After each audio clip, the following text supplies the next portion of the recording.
It appears there is crack in the relationship between the Lagos State House of Assembly and the governor, which has manifested in the screening of commissioner-nominees.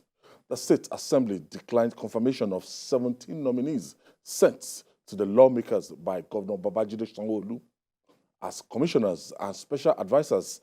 At the plenary on Wednesday, the lawmakers confirmed 22 out of 39 nominees. The 17 nominees included the former Information Commissioner Gbenga Omotosho and that of Health, Professor Akin Abayomi. Jide, what's happening? Lagos House of Assembly versus Governor Babajide Sanwo-Olu.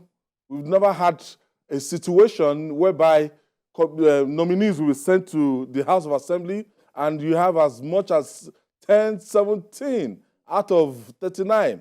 What is happening? The rejection of shows that all is not well, no matter the cover-up. Yes, we cannot deny that what has happened is like an aberration. It's unheard of. At no time in the history of the states did we experience this kind of thing. And everything points to the fact that all is not well between the legislature in Lagos State and the executive, because some of the things that we are hearing now, if there had been a good level of synergy, this would not have happened. The last time we saw a semblance of disagreement with, between the House and the executive was during Ambode's time, when they had issues with passing his budget and all that. But you cannot compare that to having a situation in which the House clears 17, the House clears 22 commissioners and essays and leaves 17 uncleared. And what is particularly shocking to Nigerians who are conversant with the way the government runs in the state and the activities of the former commissioners who are back is the quality of some of the people who have been dropped. And people are asking the question, what parameters were used to drop Gbenga Omotosho, for example? Given all the work, the quality work that he has done, the fact of his accessibility, I've never seen a commissioner of information as accessible, as humble as he is. He's always available to explain what the government is doing. If it's something negative, he will beg you and say, look, this work is not easy. You just have to try your best for us. You know? So no one can explain why an Omotosho will be dropped. Perhaps it was a mistake. I've had people say that the refusal to clear Omotosho was a mistake and that it will be rectified. But the House has adjourned till August 28. So if there will be some remedy, some remedial actions that will be taken, it will be after, it will be when they resume from plenary on August 28. Or if they change their mind, if they decide to come back earlier. But you also look at, because for those of us who are outside looking in, we can point at people that have done well. On social media, you see everybody talking about Professor Abayomi, world-class physician who specialized in blood diseases. I mean, this is a Nigerian who is respected globally. And he's come here to work, and he did a very good job. He put his life on the line, fighting against COVID. He even contracted COVID in the process as the deputy incident commander. He put his life on the line. But today, we've been told that it's not good enough to return. Mistakes have been made, in my view. Ade Fisayo, an educationist, done very well. Babajide Fatodu, people can't explain. I know the assembly will have their reasons. I know the assembly was very angry that for the first time in the history of Lagos State, this ESCO was put together without concern for geographical balance, without concern for religious balancing. And they complained bitterly.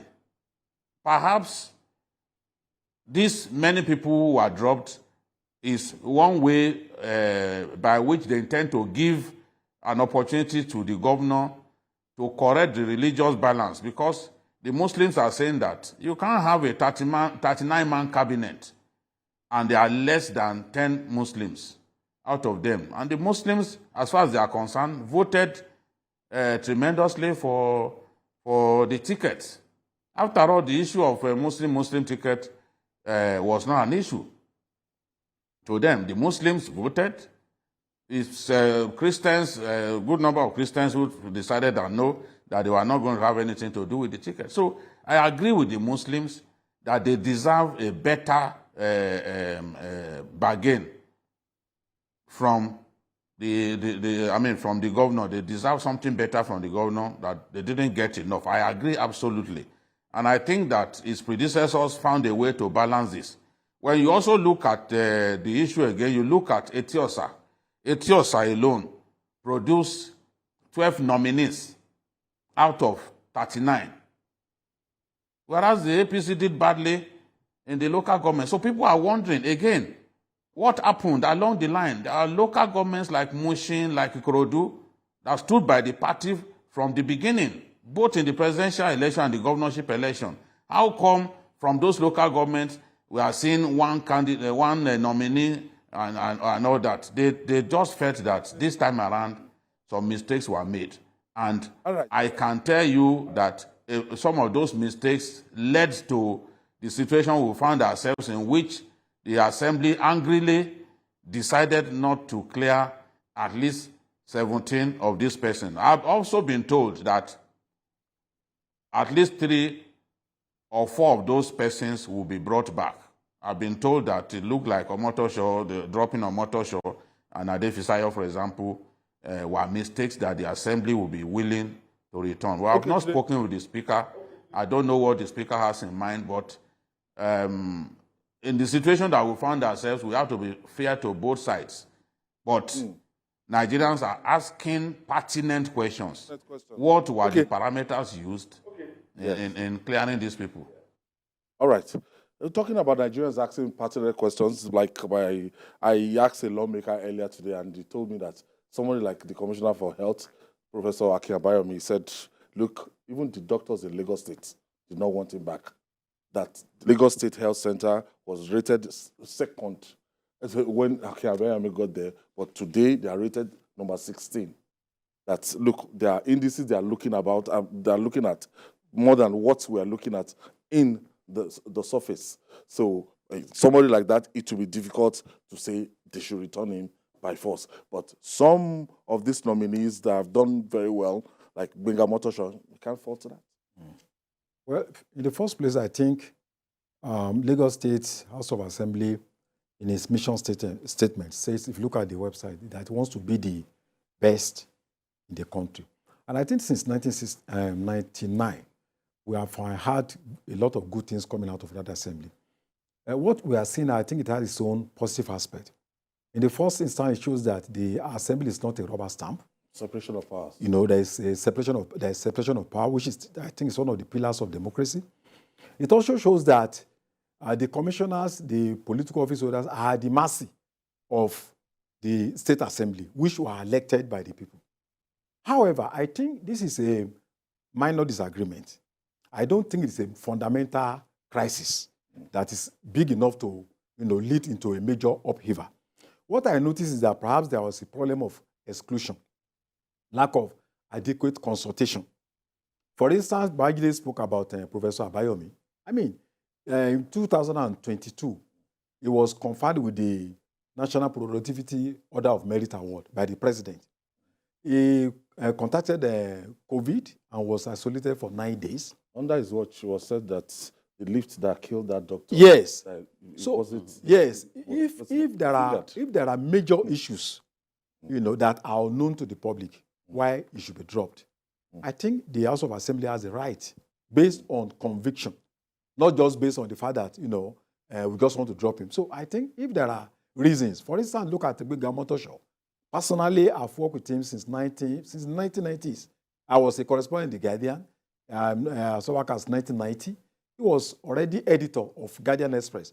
One of the finest, most humble, gentle, honest, and approachable media person that you can, point into the history of this country. So I cannot understand why such a person should be dropped. But I hope that in the next few days, the Parliament will come together. For those who are thinking that, it's a major crisis, I don't think it's a major one. I think it will be resolved among them. And also the issue of exclusion has to be addressed. Ikeja is saying that they don't have any representative. Ikorodu says they have only one. Mushin is also making comments. But I think, in the long run, merit should be the major, parameter in terms of determining who should be the commissioner in Lagos State. Tony, when you look at the names, and a lot of people, even people from Lagos Island, that said these are not our indigents, that we have their names, slotted as slot.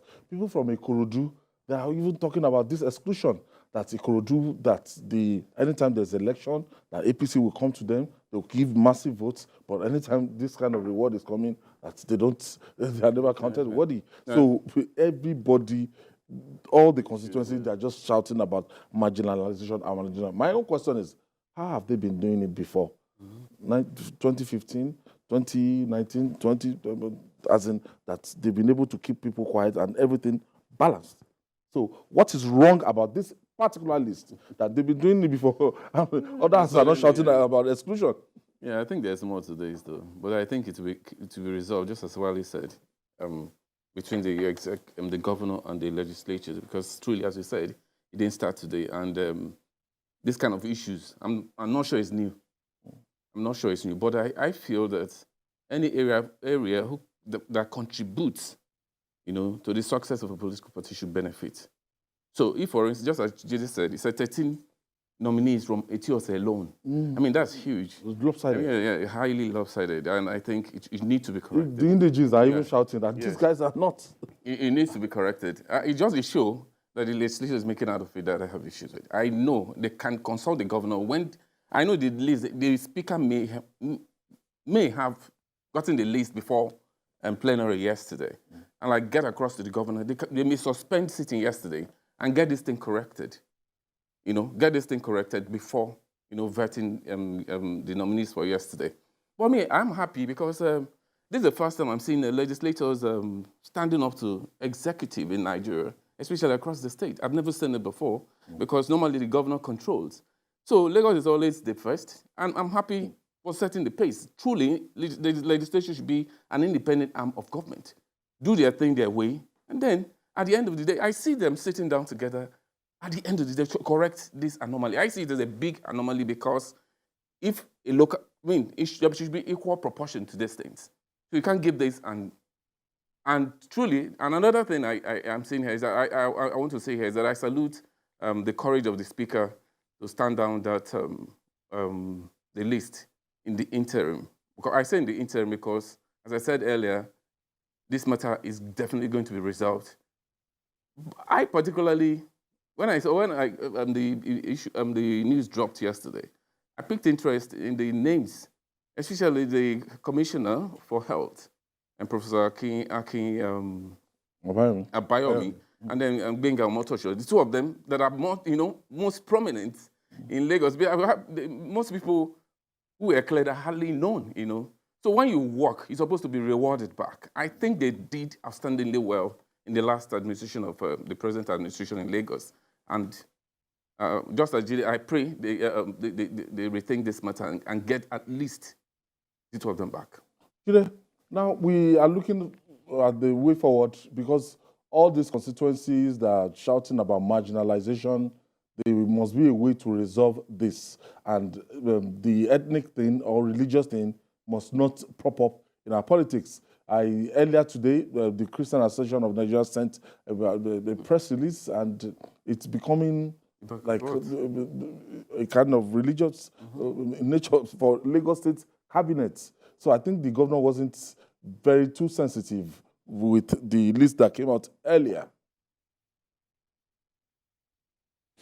Yes, we could say that we do not want religion to occupy such a prominent place in our politics. That's very desirable. It's something that I support. Lagos State once had civilian governor and deputy who were both Muslim. Jakonde and Jafojo, they were both Muslims. Nobody complained. But the Nigeria of the 1980s is not the Nigeria of today. Religion plays a bigger part than ethnicity in the politics of our country currently. And whoever does not bear that in mind is liable to step on the banana skin. Because we all saw what transpired during the last presidential election especially. Religion was a key factor. Some people would not have won in the states where they won, if not because the people chose to vote along religious lines. So I want to believe that Governor Sanwo-Olu did not do what he did on purpose. I guess he was just randomly looking for people that he felt could get the job done. And he wasn't really concerned about their religion or even ethnicity. But right now, it has backfired. And what I would not want to see is for Muslims in Lagos State who have always supported the party, no matter who is brought forward, to begin to see themselves as second-rate people. That's not what we want to see. And I don't think that the governor wants to see that. Mistakes have been made. Some of these mistakes can be rectified. They still have time. I also do not think that for any reason that people who have served their states diligently should be thrown away for the flimsiest of excuses. Because we are seeing that now. Good performance is self-evident. Wherever you are, whether you are in, see how far Borno State is to Lagos. Everyone can know that Governor Zulum is probably the best of his generation. And he's in far away Borno State. Before people started thinking about palliatives, he's bought vehicles. He's giving people bags of rice. So, and he's been very fair to all the religions in his state. This is what we want to see. Where appointments are done without bearing religion and ethnicity in mind, even if you did it without any ulterior motive, people are not going to understand. This is what I expect Governor Sanwo-Olu to understand. People are not going to believe that you did it without any ulterior motive. And I'm convinced that he did it without ulterior motive. Is someone that I've come to know, and I know he's a gentleman and a good governor. So mistakes have been made. I know these mistakes can be rectified. And I know that the Assembly, the Lagos Assembly, always describe it as the best in the country. I believe that the Assembly, when they come together on August 28th, they will take a second look at this matter, because this is an Assembly that listens. We've seen people come before them and they trashed out issues for them. We also have a government that listens. Even at the federal level now, we have a government that listens. The people said, look, Mr. President, why would you drop the Niger Delta Ministry? The president dropped the Niger Delta Ministry because that was the recommendation of the Senate, that the Niger Delta Commission should go back to the presidency. But as soon as people complained about it, the president brought it back and made the nominee from Edo State the governor in charge, the minister in charge of the Niger Delta. So at every level, our governments must listen to the people. And where mistakes are made, they must be ready to rectify those mistakes. And if people have served their state very well, they deserve to be compensated for their hard work, for their inventiveness, for their patriotism. If we fail to do that, it will be difficult for us to attract the right people. We'll be able to attract never-do-wells and people who are only interested in their pockets. But we will never find qualitative people ready to serve if they are not convinced that they will not be embarrassed, after doing their best. So this is what, this is the way I want to sign off on this matter. I'm convinced that some of these people that in our hearts, we know they have served us very well in Lagos State, will be brought back. I trust that the Speaker and his good people in the House will look at this matter again and bring back those that really deserve to be brought back. So, hashtag bring back our commissioners. So, we're looking at that. And when they were screening them, the process of told the leaders from across all the local governments to bring three nominees, 2 male, 1 female, from each of the local governments.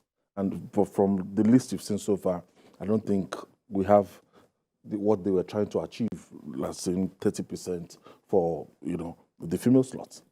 It's always a major problem, no matter how the political leadership tries, because historically, we have an environment that the politics is dominated by men. You ask yourself, how many men even want their wives to go into politics? But I think irrespective of that, we need to recognize the importance of gender. We need to be sensitive to gender issues. And I believe we are making progress. We are still far from being there. Uganda, Rwanda, far better than us. But I believe as time goes on, we are going to meet up to global standards. So there are some prominent women in this cabinet: Commissioner for Education, former Commissioner for Education, Commissioner for Agriculture. People who always say that yes, those guys they really tried their best. And if you see the rating of education in the Perkins, you know that after I do best, I think it's Lagos for education and agriculture. That the lady made a kind of statement. Yeah, for me, this issue will be resolved, definitely. And all these things will be a thing of the past. It's normal in politics anyway. It's making the headlines because this is the first time I'm hearing such, that the legislature will challenge the executive or the governor, sending the list of commissioners for clearance. It has never happened before.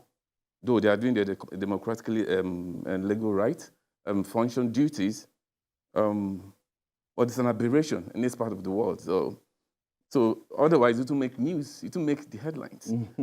So I'm very certain that this matter will be resolved, and we don't need to overflog it.